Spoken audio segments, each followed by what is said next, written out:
प्राकृतिक चिकित्सा में आप डिप्लोमा करने के बाद आप इलाज करने में सक्षम हो पाते हैं और दो फायदे आपको होते हैं। पहली बात तो आप पूरी तरह से स्वस्थ रहेंगे, आपका पूरा परिवार स्वस्थ रहेगा।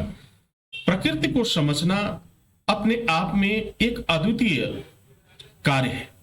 यदि आपने प्रकृति को समझ लिया, जान लिया, तो आप कभी बीमार नहीं पड़ेंगे, ये वादा है आपसे। प्रकृति को समझना, अपने आहार को समझना, यही तो सबसे बड़ी काबिलियत होती है प्राकृतिक चिकित्सा।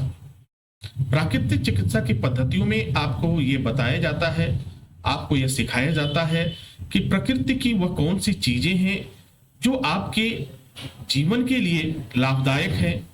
प्रकृति की वह कौन सी चीजें हैं, वह कौन सी गलतियां हैं जो आपको नुकसान पहुंचाती हैं। ये तमाम बातें आप पढ़ते हैं और जानते हैं।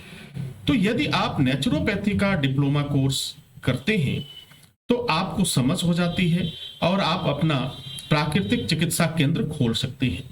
यदि आप प्राकृतिक चिकित्सा केंद्र खोलना चाहते हैं तो कंपलसरी है कि कम से कम 1 ईयर का डिप्लोमा जरूर आपके पास हो, या द्वितीय वर्ष 2 वर्ष का डिप्लोमा जरूर। इन 1 वर्षीय कोर्स में, पाठ्यक्रम में और 2 वर्षीय पाठ्यक्रम में आपको शरीर क्रिया रचना विज्ञान के बारे में आपको बताया जाता है, प्राकृतिक चिकित्सा के बारे में बताया जाता है, उन दवाओं के बारे में बताया जाता है, योग के बारे में बताया जाता है, शरीर की क्रिया विधि के बारे में बताया जाता है।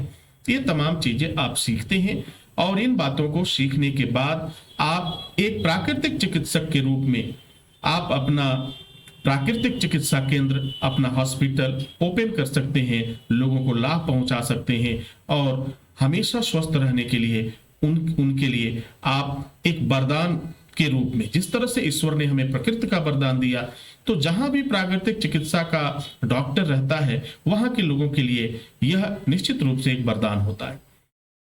प्राकृतिक चिकित्सक का मुख्य जो कार्य होता है, उसका पहला कार्य ये होता है कि हम वह कौन सा कार्य करें जिससे कि आपको बीमारियां न हो। हम वह कौन सा तरीका अपनाएं जिससे कि आप बीमारियों से दूर रहें। यही एक ऐसा रास्ता, एक ऐसा तरीका है जो आपको प्राकृतिक चिकित्सक बताते हैं। और सबसे बड़ी बात क्या है कि प्राकृतिक चिकित्सा में किसी भी तरह के साइड इफेक्ट की संभावना ना के बराबर होती है। आपको जैसे अन्य दवाओं में कई बार प्राण संकट में पड़ जाते हैं, लेकिन प्राकृतिक चिकित्सा में इस तरह की दिक्कतें नहीं आती हैं।